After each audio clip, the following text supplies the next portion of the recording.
وہ جادو کے لفظ کہہ دو، وہ جس طرح ہوتا تھا نا کھل جا سم سم، آپ جادو کا لفظ کہہ دیں کہ جی میں تحریک انصاف میں نہیں ہوں، تو آپ رہا ہو سکتے ہیں۔ یعنی یہ مذاق ہو رہا ہے ہمارے ملک کے ساتھ۔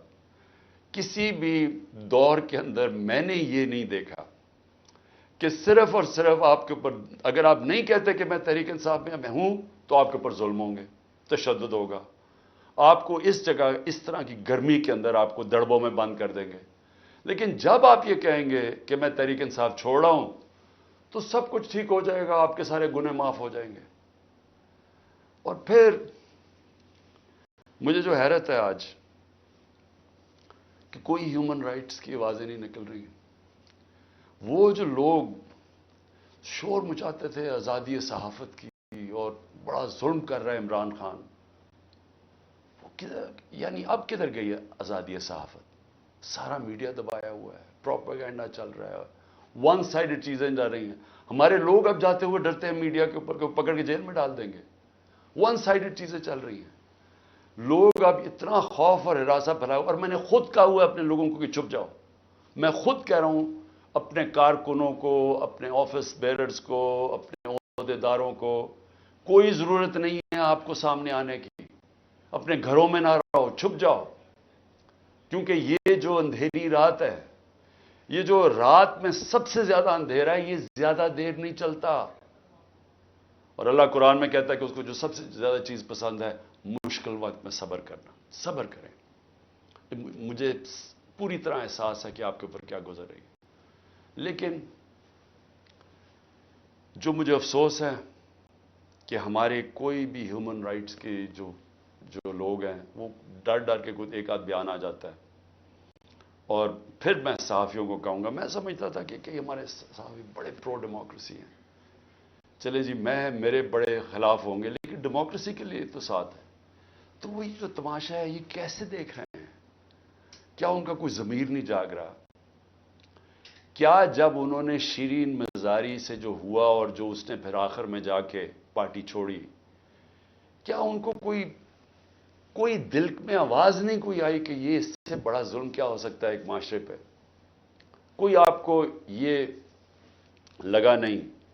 جو عورتوں کی تنظیمیں ہیں، جو عورتوں کے حقوق کے اوپر بات کرتی ہیں، کہ ایک ایسی عورت جو بیوہ، والدہ اس کی بیوہ، بیٹی ایک جو اس کا دھیان رکھ رہی ہے، جو بلڈ پریشر کی مریض، اس سے جو انہوں نے کیا ہے اس گرمی کے اندر، کبھی ایک جیل میں لے کے جائیں، اس کے بعد ادھر سے نکال کے دوسرے جیل میں لے جائیں، ادھر عدالت اس کو ضمانت دے، کوئی اور کیس میں پکڑ کے لے جائیں، گجرات لے گئے اس گرمی کے اندر۔ تو بلڈ پریشر کی شیرین، ہمیں پتہ ہے اس کی صحت نے یہ اجازت ہی نہیں دینا تھا۔ میں نے تو شکر کیا کہ اس نے اس ظلم سے اپنے آپ کو بچانے کے لیے اس نے پارٹی سے ریزائن کیا۔ لیکن کس کو نقصان ہوا؟ پاکستان کی پالیٹکس کو نقصان ہوا۔ شیرین ہماری ٹاپ پارلیمنٹیرین تھی، میری کیبنٹ کے اندر وہ منسٹر تھی جو جس طرح وہ پڑھ لکھ کے ایک ایک ایشو کے اوپر آتی تھی، کوئی اور کیبنٹ منسٹر، ایک ہماری ڈاکٹر ثانیہ تھی، کہ اتنی محنت کر کے کبھی کیبنٹ میٹنگ میں نہیں آئی جو شیرین آتی تھی۔ اس کے علاوہ سارے اس کے دشمن بھی جانتے ہیں کہ وہ ایک محب وطن پاکستانی، وہ کبھی بھی اینٹی پاکستان کا نہیں سوچ سکتی تھی۔ شیرین مزاری جان دے دے، لیکن وہ ایک پاکستان کے ہر کاز کے لیے کھڑی ہوتی تھی۔ جو لوگ اس کو الٹرا نیشنلسٹ کہتے تھے، کئی دفعہ وہ کئی ناراض ہو جاتے تھے کہ وہ بڑی سخت باتیں کرتی تھی، لیکن وہ نظریاتی عورت تھی۔ تو یہ اس سے نقصان تحریک انصاف کو تو چلے ہوا، لیکن پاکستان کی سیاست کو اور جمہوریت کو نقصان پہنچا ہے۔ اور عورتوں کو، بڑی کم عورتوں کے اندر اس طرح کی صلاحیت ہے پاکستانی پالیٹکس میں جو شیرین میں تھی۔ لیکن اس کے علاوہ مجھے آج پیغام آیا ہے کہ جی میں اب اور برداشت نہیں کر سکتا۔ انہوں نے میرے گھر پہ لوگ بھیجے، گھر کے اندر گھس گئے لوگ، انہوں نے آ کے رات کو بیوی، میرا 13 سال کا بچہ، وہاں اندر گھس گئے، میری بزنسز کے اوپر، میرے رشتہ داروں کے اوپر پریشر ڈال دیا. لیکن کہتا آخر میں انہوں نے کہا میں تمہارے 13 سال کے بیٹے کو اٹھا کے لے جائے گیا تو میں جی اور پریشر برداشت نہیں کر سکتا، وہ بھی چھوڑ گیا. تو یہ اس وقت کا حالات ہے کہ کسی نہ کسی طرح پی ٹی آئی کو چھوڑیں گے، سب کچھ گناہ معاف ہو جائیں گے. میں اس وقت مجھے حیرت ہو رہی ہے، اور مجھے کئی لوگوں کے اوپر خود پتا کہ ان کے اوپر کتنا پریشر تھا، کیونکہ مجھے بتاتے رہے کہ یہ کر رہے ہیں، اب یہ وہ کر رہے ہیں، میری بزنس بند کر دی ہے. اوکاڑا کے اندر اس کے کسی کا گھر بن رہا تھا وہ گرا دیا، بلڈوز کر دیا. کسی کی دکانیں تھی وہ گرا دی جا کے. تو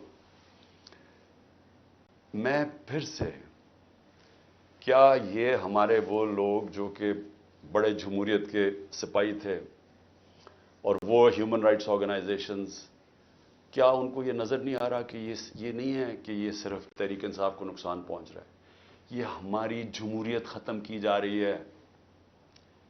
یہ وہ دور آ رہا ہے کہ اس کے اندر جمہوریت ختم ہو جائے گی، کیونکہ اس میں صرف یہی نہیں ہو رہا، ایک جو بنیادی چیز ہوتی ہے جمہوریت میں، فنڈامنٹل رائٹس، بنیادی حقوق کی حفاظت کی جاتی ہے جمہوریت میں. مغرب کے اندر، یورپ میں، انگلینڈ میں لوگ کیوں جاتے ہیں؟ اپنے ٹیکس دیں، قانون نہ توڑیں، آزاد ہوتے ہیں. کوئی ان کے بنیادی حقوق کے خلاف نہیں جا سکتا، وہ عدالت ان کی حفاظت کرتی ہے. ہاں تو بنیادی حقوق ہی ختم ہو گئے، فنڈامنٹل رائٹس کا معنی ہی ختم ہو گیا یہاں. یعنی جو میڈیا سے انہوں نے کیا، عمران ریاض سے کیا کیا؟ عمران ریاض سب سے زیادہ اس کی یوٹیوب کے اوپر ویورشپ تھی.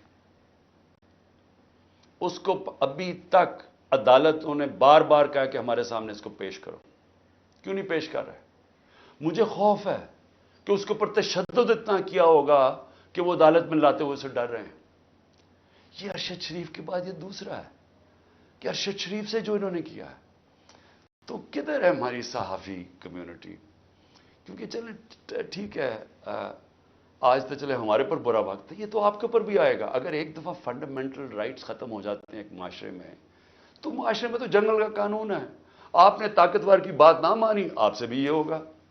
آپ نے طاقتور کی غلامی کر لی، سب کچھ ٹھیک ہو جائے گا، آپ کو معاف بھی کر دیا جائے گا، بلکہ آپ غلط کام بھی کریں تو آپ کو معاف کر دیا جائے گا.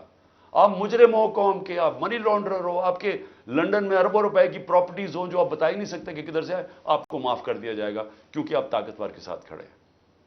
لیکن کمزور کو بچانے والا کوئی نہیں ہوگا، کیونکہ جب فنڈامنٹل رائٹس ختم ہوتے ہیں جو ہو گئے ہیں پاکستان میں. اور مجھے یہ ابھی تک بتائیں، 25 لوگ شہید ہوئے ہیں، 69 لوگوں کو گولیاں ماری گئیں. کون سی جمہوریت ہے جدھر اس کے اوپر انویسٹیگیشن نہیں ہوتی؟ کیوں نہیں اب تک انویسٹیگیشن ہوئی ان لوگوں کے اوپر؟ وہ کون لوگ تھے؟ وہ پاکستانی تھے، ان کے حقوق ہیں، ان کے ماں باپ ہیں، کئیوں کے بیچارے بچے تھے جو وہ ایک روزی کمانے والا تھا، ان کو سیدھی گولیاں ماری گئی. کوئی انویسٹیگیشن ہوگی؟ کیونکہ اگر آپ یہ انویسٹیگیشن آج نہیں کریں گے، یہ آگے ہوگا.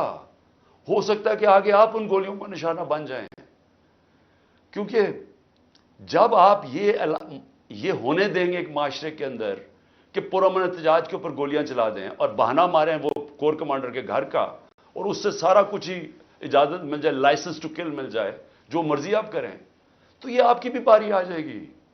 اس لیے آج ہمیں فوری طور پہ انویسٹیگیشن کرنی چاہیے ان لوگوں کی، جو صرف یہی نہیں کہ جو 25 لوگ شہید ہوئے ہیں سیدھی گولیوں سے، وہ لوگ جو کہ ہاسپٹل میں پڑے ہوئے ہیں. 2 کی مجھے پتا چلا ہے، کیونکہ ہمیں پتہ ہی نہیں اب چلتا کچھ، کیونکہ سارے کارکن تو یا چھپ گئے ہیں یا جیلوں میں ڈال دیے ہیں. تو آہستہ آہستہ خبریں آتی ہیں کہ 2 کارکنوں کی ٹانگیں کٹ گئی ہیں، کیونکہ گولیاں ماری ان کی ٹانگوں کے اوپر، ان کی ٹانگیں کٹ گئی ہیں، تو ان کی زندگیاں گئی. تو کون پوچھے گا ان کو؟ اور یا پھر آپ یہ فیصلہ کریں گے کہ اس ملک کے اندر پرامن احتجاج کی اب سے اجازت نہیں ہے. آپ یہ کہہ دیں گے کہ آپ نے جو مائٹ از رائٹ، جو جنگل کا قانون ہے، جو طاقتور فیصلہ کرے گا آپ کو اس کے سامنے سجدے کرنے پڑیں گے. یعنی طاقت کی غلامی قبول کرنے کے لیے جو تیار ہے پھر وہی بچے گا اس ملک میں. اور میں آج یہ ضرور کہنا چاہتا ہوں کہ یہ جو سب کچھ ہو رہا ہے اس کے پیچھے کیا ہے، یہ کیوں ہو رہا ہے سب کچھ؟ یا تو چلیں یہ سب کچھ ہو رہا ہو اور پاکستان کو اس سے کوئی فائدہ ہو رہا ہو، یا اس سے کوئی ملک چینج آ جائے، یا اس سے ایک دم یہ ہو، یہ جو ہمارے لوگوں کو چینج کر رہے ہیں، وہ پالیٹکس چھوڑ رہے ہیں، پی ٹی آئی کے لوگ جو میں پالیٹکس چھوڑ رہا ہوں، وہ پریشر کے اندر سارے ہاتھ کھڑے کر رہے ہیں، تو کیا اس سے یہ ہوگا کہ پارٹی ختم ہو جائے گی؟ جو بھی یہ سوچ رہا ہے، جس کی بھی یہ سوچ ہے، خدا کے واسطے اپنا ذہن کو، اپنا ہیڈ ایگزامن کرواؤ، سوچو اس کے اوپر کہ آپ کیا کر رہے ہیں۔ کبھی آئیڈیا بھی مارا جاتا ہے اس ظلم سے، یعنی کبھی ایک نظریہ بھی اس طرح ختم ہوتا ہے۔ یہ جانوروں اور انسانوں میں فرق ہے۔ بھیڑ بکریوں کو آپ ڈنڈے ماریں وہ سارا اس طرف لگ جائیں گے جدھر آپ چلائیں گے، لیکن یہ انسان ہے۔ اور جب انسانوں کے اندر ایک آئیڈیا آ جاتا ہے آزادی کا، وہ آپ ختم کر ہی نہیں سکتے۔ آپ جتنا مرضی ظلم و تشدد کریں، یہ آئیڈیا ختم نہیں ہونے لگا۔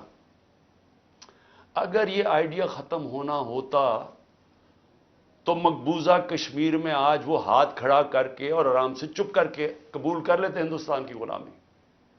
لاکھ سے اوپر کشمیری شہید ہو چکا ہے۔ کشمیریوں کے اوپر جو ہم آج ہمارے پہ ظلم ہو رہا ہے، یہ کشمیری 30 سال سے ہو رہا ہے ان کے اوپر۔ ان کے بھی گھروں میں گھس جاتی ہے رات کو پولیس، لوگ اٹھا کے لے جاتے ہیں، نوجوانوں کو اٹھا کے لے جاتے ہیں، جیلوں میں ڈال دیتے ہیں، ان کو بھی کوئی پوچھنے والا نہیں ہے، ان کے بھی کوئی فنڈامنٹل رائٹس نہیں ہیں، ان کے سارے لیڈروں کو بند کر دیا ہے، وہاں بھی میڈیا کے اوپر کنٹرول کیا ہوا ہے۔ لیکن جس وقت موقع ملے گا کشمیریوں کو اپنی آواز سنانے کا، ایک آواز سے سارا کشمیری کہے گا آزادی، ایک آواز سے کہیں گے آزادی۔ انہوں نے جتنی بربریت کی ہے ہندوستان نے وہاں، اس کا کیا ہوا ہے؟ اس کا نتیجہ یہ ہوا ہے کہ جو پرو انڈین پولیٹیشین تھے وہی ختم ہو گئے ہیں۔ اب جو انڈیا کی بات کرتا ہے اس کو کوئی ووٹ ہی دینے کے لیے نہیں تیار، تو بجائے وہ ان کو یعنی کامیاب ہونے کے، انہوں نے اور ہی کشمیری لوگوں کو آزادی کی طرف دھکیل دیا۔ یہی ہو رہا ہے پاکستان میں۔ آپ جتنا مرضی کریں گے، کبھی کوئی پارٹی جس کا جب ووٹ بینک بن جاتا ہے، جو آج ماشاءاللہ تحریک انصاف کا بن گیا ہے، ان حربوں سے اس کو آپ ختم نہیں کر سکتے۔ یہ بڑھتی جائے گی اب پارٹی۔ لوگوں کے اندر غصہ ہے، یہ جو دیکھ رہے ہیں تماشا، کیا لوگ بیوقوف ہیں؟ ان کو نظر نہیں آ رہا کیا ہو رہا ہے؟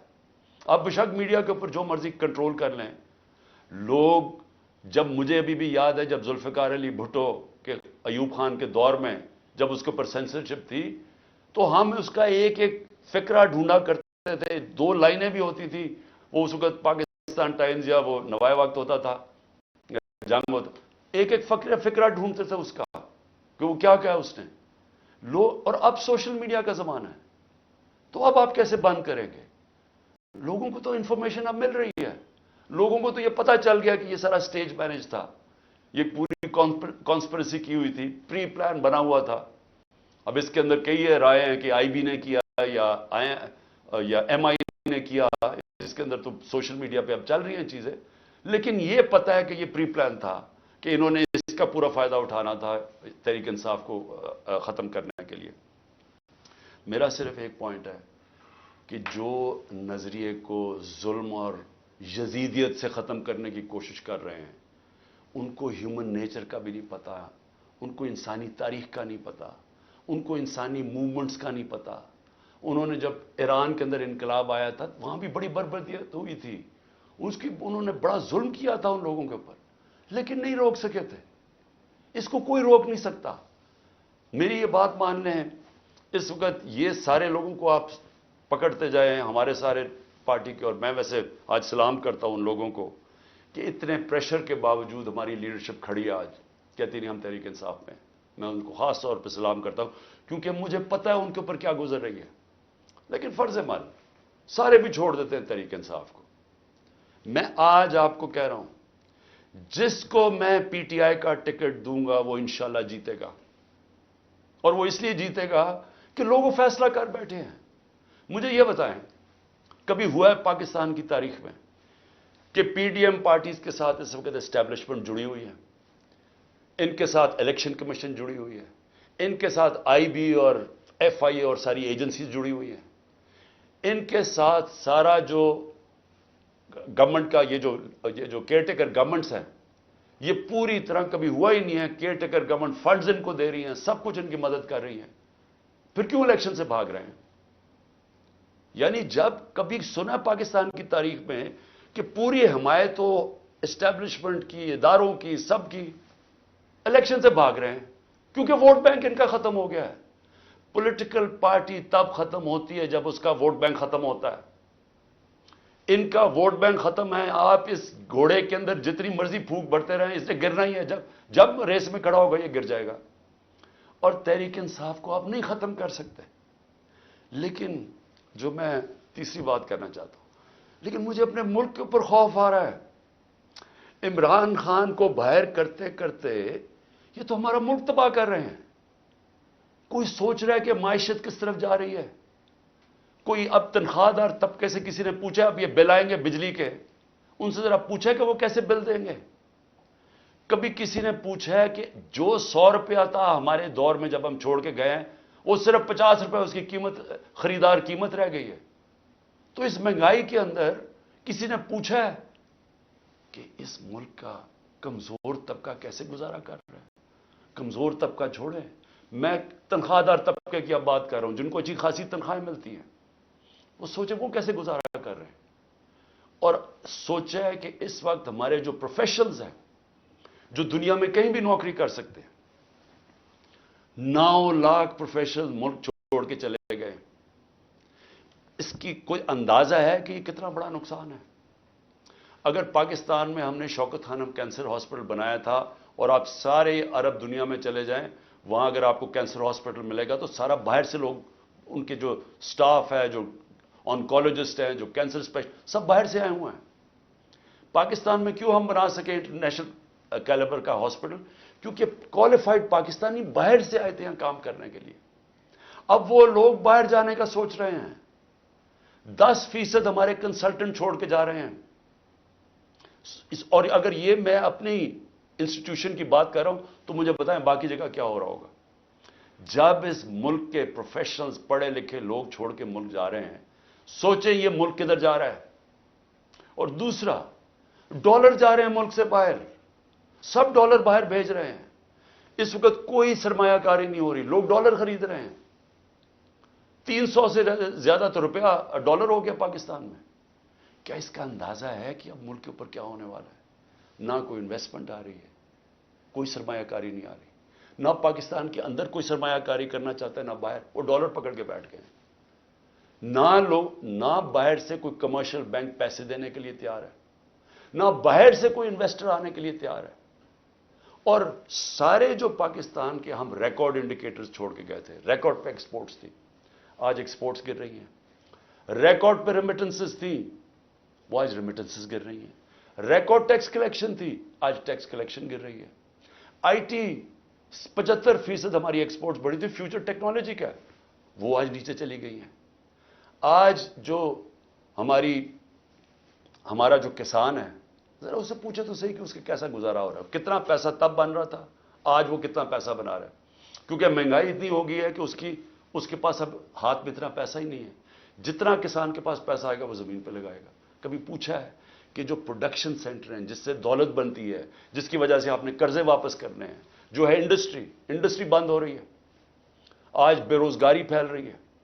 ریکارڈ انڈسٹریل پروڈکشن تھی ہماری, 10.4% لارج سکیل مینوفیکچرنگ تھی ہمارے آخری مہینے میں, آج وہ گر رہی ہے. آج جو سب سے خوفناک چیز ہے کہ جب آپ کے باہر سے ڈالر کم آ رہے ہیں, جب آپ کے ڈالر کم آنے شروع ہو گئے ریمیٹنسز اور ایکسپورٹس کے, اس کا اب کیا ہوگا؟ قرضے بڑھتے جا رہے ہیں, ڈالرز کم ہوتے جا رہے ہیں. آج جتنا پاکستان اپنا ٹیکس میں پیسہ اکٹھا کرتا ہے, یہ سن لیں پاکستانیوں, جتنا ہم ٹیکس میں پیسہ اکٹھا کرتے ہیں سارا قرضوں کے اوپر سود پہ چلا جاتا ہے. ملک پھر قرضوں پہ چل رہا ہے. اب ریکارڈ قرضہ لے رہے ہیں ہم, سود ادھر پہنچ گیا ہے قرضوں کے اوپر کہ سارا ہی ہمارا ٹیکس کا پیسہ اب سود میں چلا جائے گا. تو میں یہ سوچنے کی کوشش کر رہا ہوں کہ کیا یہ جو لوگ یہ فیصلے کر رہے ہیں کہ عمران خان کو باہر رکھو، کیا ان کو نہیں نظر آ رہا کہ پاکستان ڈوب رہا ہے؟ کیا ان کو نہیں نظر آ رہا کہ ان کے پاس روڈ میپ کوئی نہیں ہے؟ میں آج میں کمیٹی بنانے کے لیے تیار ہوں، ایک مذاکراتی کمیٹی، کسی سے بھی، وہ جو بھی اس وقت طاقتور لوگ ہیں، میں ان سے جا کے وہ بات کریں، وہ دو چیزیں کر لیں، کیونکہ اور تو ابھی مجھے تو سمجھ نہیں آ رہی۔ ہم نے بڑی کوشش کی بات کرنے کی، جو یہ پہلے لوگ تھے وہ عجیب عجیب باتیں کرتے تھے کہ جی ہم تو اکتوبر میں الیکشن کروائیں گے۔ کیوں جی اکتوبر میں الیکشن کروائیں گے؟ بولے نا، وہ اس لیے کروائیں گے کہ یہ انہوں نے کرنا تھا ہمارے ساتھ، جب کرش ہو جائے گی تحریک انصاف تو تب الیکشن کروائیں گے، اور ان کے پاس کوئی جواب ہی نہیں تھا۔ میں یہ کمیٹی بناتا ہوں، میں دو چیزیں کہتا ہوں، دو چیزیں کرتا ہوں۔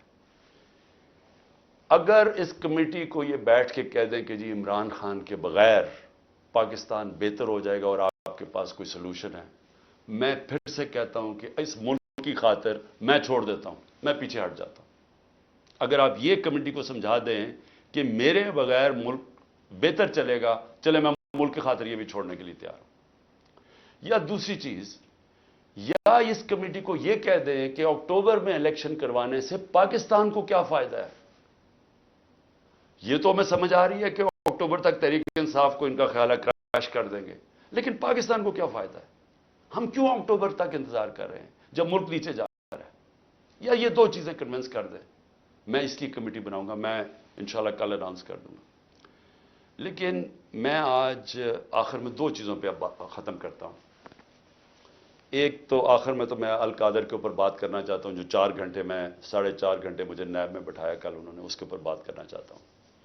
لیکن اس سے پہلے میں اپنے سپریم کورٹ کے ججز سے آج اپنی قوم کی طرف سے اپیل کرتا ہوں۔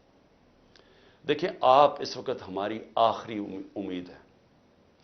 پاکستان میں اب رول آف لا ختم ہو چکا ہے، آئین اس ملک کے اندر تقریباً ختم ہو چکا ہے۔ جب 14 میں میرا یہ رائٹ تھا، میں نے اسمبلیز اپنے آئین کے مطابق ڈیزالو کی تھی، 2 اپنی اسمبلیز میں نے اپنے آئین کے مطابق ڈیزالو کی تھی کہ 90 دن میں الیکشن ہوگا۔ کدھر گیا الیکشن؟ 14 مئی کی انہوں نے ڈیٹ دی چیف جسٹس صاحب نے اور سپریم کورٹ، 14 مئی گزر گئی، کسی کو کچھ فرق ہی نہیں پڑا۔ تو اس کا مطلب تو آئین جب آپ کا گیا ہے تو رہ گیا جنگل کا قانون۔ اب تو اس میں مطلب کہ جو طاقتور وہ فیصلہ کرے گا کون سا آئین کی شکل پہ چلنا ہے، اس نے نظریہ ضرورت تو شروع ہو گیا پاکستان میں۔ میں اپنے سپریم کورٹ کے ججز کو، مجھے پتہ ہے آپ کے اندر اختلافات ہیں، دیکھیں ملک کے لیے بہت ضروری ہے، آپ نے اگر اس ملک کی جمہوریت کو نہ بچایا اور آخری امید اب آپ رہ گئے، یہ تاریخ آپ کو معاف نہیں کرے گی، کیونکہ جا رہا ہے جس طرح پاکستان جا رہا ہے، یہ ساری ہماری ڈیموکریسی کو ڈسمینٹل کیا جا رہا ہے۔ سارے جو جمہوریت کے ادارے ہیں وہ ایک ایک کر کے تباہ کیے جا رہے ہیں۔ یا جمہوریت نہیں ہے اب۔ ہم تو میں بیٹھا ہوتا ہوں ہر روز کہ کس دن آ کے مجھے پکڑ لیں گے، ایک دم انٹرنیٹ بند کر دی پکڑ کے، یعنی کون سی جمہوریت میں ہوتا ہے؟ سارے لوگوں کو جیلوں میں ڈال دے، مجھے یہ نہیں پتا میں اب کسے کانٹیکٹ کسے کروں، میرے سے کانٹیکٹ ہی کوئی نہیں ہو رہا، نہ مجھے لیڈرشپ ملتی ہے نہ کوئی ملتا ہے۔ جو میں زوم پہ میٹنگ کرتا تھا، انہوں نے وہ انٹرنیٹ بند کر زوم ہی ختم کر دیا۔ تو میں تو تیار بیٹھا ہوں کہ جو بھی کرنے کے لیے آئیں گے، جب بھی پکڑیں گے، میں تو خیر تیار بیٹھا ہوں، ہر روز تیار ہوتا ہوں۔ لیکن میں آپ سے، سپریم کورٹ کے ججز صاحبان، دیکھیں قوم آپ کی طرف دیکھ رہی ہے، اور یہ آپ کی یونٹی اس قوم کے لیے بہت ضروری ہے۔ آپ کے اوپر اب ہے کہ اس ملک کی جمہوریت کے لیے سٹینڈ لیں۔ آپ کے لیے ضروری ہے کہ اس ملک کو آپ بچائیں کہ یہ ٹوٹل جنگل کا قانون، بنانا ریپبلک بن رہا ہے ہمارا ملک۔ یہاں کسی شہری کو اس وقت جو آج آواز اٹھاتا ہے، کوئی تنقید کرتا ہے، اس کو یا اٹھا کے لے جاتے ہیں یا اس کو مارے پڑتی ہیں یا ان کی بزنسز بند کر دیتے ہیں۔ یعنی یہ تو ایسے لگ رہا ہے کہ ہم وہ ہٹلر کے گسٹاپو کے دنوں میں بیٹھے ہوئے ہیں۔ یعنی ہمارے لیے تو وہ دن آ گئے۔ تو معزز سپریم کورٹ کے ججز صاحبان، آپ کے اوپر بہت بڑی ذمہ داری ہے، اور اللہ ان لوگوں کو، جن لوگوں کو ذمہ داری دیتا ہے، ان کے اوپر امتحان بھی بڑا ڈالتا ہے۔ یہ آپ کے اوپر ہے، ہماری جو رئیس جمہوریت ہے اس کو بچانا، کیونکہ ہمیں اور اب کوئی امید نہیں نظر آ رہی۔ آخر میں القادر کے اوپر دیکھیے جی، اب آپ نے ایسے سمجھ رہے ہیں کہ یہ ساری جو ایک کیبنٹ کے اندر فیصلہ ہوا تھا 3 دسمبر 2019 میں، اب آپ نے ایسے دیکھنا کہ آپ میرے کیبنٹ ممبرز ہیں اور آپ نے کیا فیصلہ کرنا ہے۔ یہ میں نے اب سارا میرا جو کیس بنا ہوا ہے وہ یہ کہہ رہے ہیں کہ یہ عمران خان آپ نے فیصلہ غلط کیا، آپ نے یہ فیصلہ اس لیے کیا کہ وہ القادر ٹرسٹ جو 1 سال پہلے بننا شروع ہو گیا تھا، آپ نے فیصلہ کیا اور اس کی گراؤنڈ بریکنگ ہو گئی تھی اس سے 7 مہینے پہلے، لیکن یہ کہہ رہے ہیں کہ وہ القادر ٹرسٹ میں کیونکہ آپ کو فائنینشلی فائدہ ہوا جو کہ نہیں ہوا، اس لیے آپ نے یہ غلط فیصلہ کیا۔ اب یہ فیصلہ کیا تھا ذرا آپ نے سمجھنا ہے کہ آپ میرے کیبنٹ ممبر ہیں۔ کیبنٹ کے سامنے یہ چیز رکھی گئی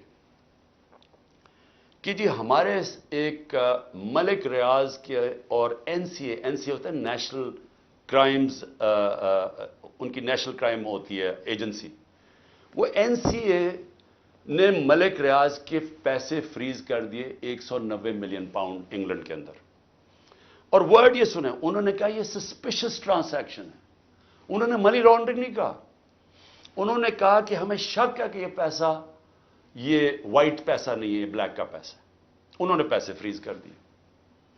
ملک ریاض اور این سی اے کے بیچ میں ایک اگریمنٹ ہو جاتی ہے، ان کے وکیل اگریمنٹ کر لیتے ہیں، اس اگریمنٹ کے تحت یہ فیصلہ ہوتا ہے، ملک ریاض کہتا ہے کہ یہ جو 190 ملین پاؤنڈ ہے یہ میں پاکستان میں جو میں نے سپریم کورٹ کو وعدہ کیا تھا، جو میرے اوپر جرمانہ لگا تھا، میں یہ اس اکاؤنٹ میں ڈالنا چاہتا ہوں سپریم کورٹ کے۔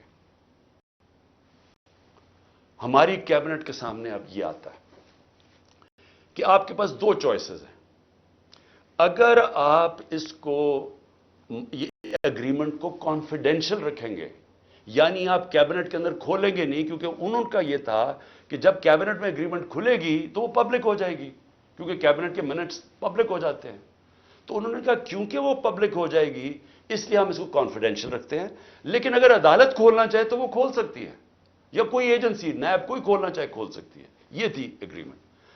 لیکن اگر آپ یہ نہیں مانتے، اب یہ ذرا غور سے سنیں، اگر آپ اس کو کانفیڈینشل نہیں رکھتے تو آپ کو پاکستان کی گورنمنٹ کو برطانیہ کے اندر جا کے کیس کرنا پڑے گا کہ یہ جو 190 ملین پاؤنڈ ہے یہ پاکستان سے منی لانڈرنگ ہو کے گیا ہے، اور آپ کو ثابت کرنا پڑے گا کہ یہ پاکستان سے منی لانڈرنگ ہوئی ہے۔ اب سمجھ گئے؟ اب اگر آپ یہ کیس ہار گئے تو یہ پیسہ انگلینڈ میں رہ جائے گا، یہ آپ کا 190 ملین پاؤنڈ چلا جائے گا، یہ انگلینڈ میں رہ جائے گا۔ تو اگر آپ کو کیس جیت جاتے ہیں تو پھر وہ پاکستان میں آئے گا، اور وہ دوسری مد میں آئے گا، وہ آئے گا اس مد کے اندر کہ یہ جو سپریم کورٹ کی جو اکاؤنٹ ہے اس میں نہیں جائے گا، گورنمنٹ آف پاکستان کو آ جائے گا منی لانڈرنگ کا۔ اب کیبنٹ کے اندر ڈسکشن کیا ہوتی ہے؟ ہمیں بتایا جاتا ہے کہ $100 ملین پاکستان لٹیگیشن میں، یعنی ہم وکیلوں کو دے بیٹھے ہیں اور پیسہ ڈوب چکا ہے $100 ملین، اور کچھ نہیں ہمیں ملا واپس، ہمیں لیگل ایکشن سے آج تک ایک آنا نہیں ملا، اور انہوں نے کہا یہ 5-6 سال لٹیگیشن چلے گی، اور کوئی گارنٹی نہیں ہے کہ آپ ثابت کر سکیں گے کہ جی منی لانڈرنگ کا پیسہ ہے آپ یہ، اور اگر آپ نے ثابت نہ کیا تو یہ پیسہ انگلینڈ چلا گیا۔ اب یہ تھا کیبنٹ نے کیا فیصلہ کیا، آپ کیا فیصلہ کریں گے کہ کیا مجھے 190 ملین پاؤنڈ مل رہا ہے وہ پاکستان آ جائے اسی وقت؟ ہمیں بڑی ڈالرز کی ضرورت تھی، ہمیں ہمیشہ ہوتی ہے، آج بھی ہمیں ڈالرز کی ضرورت ہے، اور کبھی اتنا پیسہ پاکستان نہیں آیا۔ کیا ہم اس پیسے کو فوری طور پہ لے آئیں اور سٹیٹمنٹ میں کر دیں، یا پھر ہم قانونی کارروائی میں پڑیں جو کہ 5-6 سال چلے گی اور پتہ نہیں پیسہ آئے گا نہیں؟ مجھے ایک آدمی بتا دیں کہ جو اس سے اختلاف کرے گا کہ وہ پیسہ پاکستان لے آؤ۔ میں یہ پوچھنا چاہتا ہوں کہ کون سا احمق ہوگا جو پتا ہوگا کہ آپ نے کیس بھی نہیں، یعنی کون سا یہ جوا کھیلے گا اور 5-6 سال انتظار کرو اور ہو سکتا ہے پیسہ ہی نہ آئے؟ تو ساری کیبنٹ نے فیصلہ کیا کہ جناب ٹھیک ہے کانفیڈینشیل ایگریمنٹ ہم مان لیتے ہیں, پیسہ پاکستان آ جاؤ. پیسہ پاکستان آ گیا, اسٹیٹ بینک کے اندر ڈپازٹ ہو گیا, سپریم کورٹ کے اندر وہ پیسہ ڈپازٹ ہو گیا 190 ملین پاؤنڈ. اب اگلی بات, اب نیب مجھے کہہ رہی ہے کہ آپ نے یہ اس لیے بدنیتی سے کیا کیونکہ آپ نے ملک ریاض نے آپ کے لیے القادر ٹرسٹ جو ہے وہ اس نے جو سارا اس کا سپانسر وہ تھا, تو آپ نے اس کو فائدہ پہنچانے کے لیے کر دیا. بھائی سوال بڑا سمپل ہے. آج آپ کے پاس 190 ملین پاؤنڈ پڑا ہوا ہے سپریم کورٹ میں. نیب آج کہے کہ یہ غلط مات میں پیسہ آ گیا ہے, آپ جا کے انگلینڈ کے اندر کیس کریں اور ثابت کر دیں کہ منی لانڈرنگ کا پیسہ اور وہ ادھر سے ادھر چلا جائے گا. یعنی آپ کو کون روک رہا ہے اس چیز میں؟ کیونکہ آپ نے صرف ثابت کرنا ہے کہ منی لانڈرنگ کا پیسہ جا کے کیس کر کے کر دیں, پیسہ تو پاکستان آ گیا. تو کون چیز کیا آپ کو روک رہی ہے؟ اگر آپ یہ سمجھتے ہیں کہ غلط مات میں چلا گیا تو آپ کے پاس تو اپرچونٹی ہے, نیب تو کیس کر سکتا ہے, کیوں نہیں کیا ابھی تک کیس؟ صرف مجھے ذلیل کرنے کے لیے. اور یہ کہہ رہے ہیں کہ مجھے ذاتی طور پہ فائدہ ہوا. اب القادر کیا ہے؟ میں نے یہ فیصلہ کیا تھا کہ جب بھی مجھے اللہ نے موقع دیا, دو چیزیں میں نے کی.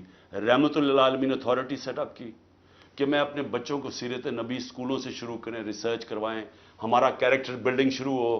ہماری اخلاقیات بالکل ختم ہو چکی ہے, اس کو ہم اٹھائیں اپنے نبی کی سیرت کے ذریعے. اور دوسرا میں نے یہ یونیورسٹی رحمت اللہ عالمین اتھارٹی, اور یہ دوسرا یونیورسٹی کا سوچا, القادر یونیورسٹی, جس میں ہم نے کوشش یہ کی کہ سیرت نبی کے اوپر ہم ریسرچ کریں. انٹرنیشنل اسکالرز کو میں نے انگیج کیا, اور پھر ٹیکنالوجی بھی پڑھائی جائے بچوں کو. یہ اس کا مطلب تھا کہ ماڈرن ٹیکنالوجیز بھی پڑھائیں, آرٹیفیشل انٹیلیجنس ایسی, اور ساتھ ساتھ اپنی لیڈرشپ ڈیولپ کریں سیرت نبی کے اوپر, ان کے کیریکٹر کے اوپر, اور لوگوں کو تیار کریں. میری جو بیوی بشرا بیگم, ان کے اوپر وارنٹ نکال دیے گئے. کس چیز کے؟ کہ وہ ایک ٹرسٹی ہیں.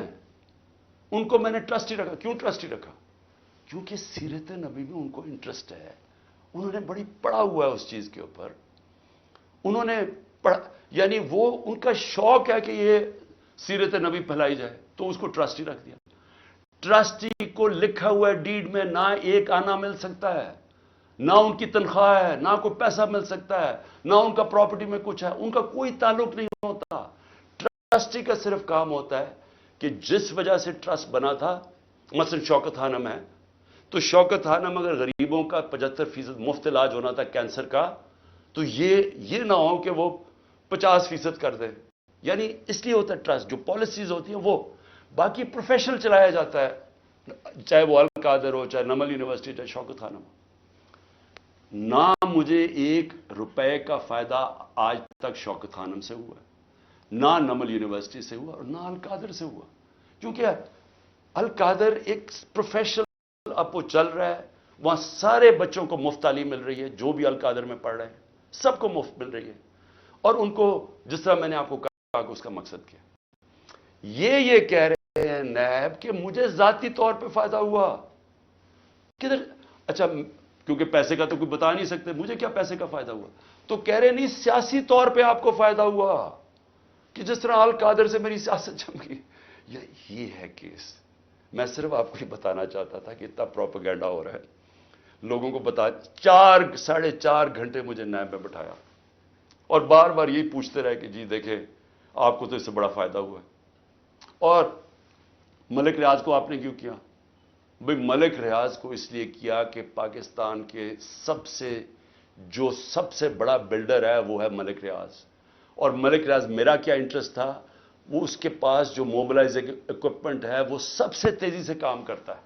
یعنی وہ اگر آپ اسے کہیں کوئی اتنی تیز کام نہیں کرتا جتنا ملک ریاض کی کنسٹرکشن کرتی ہے.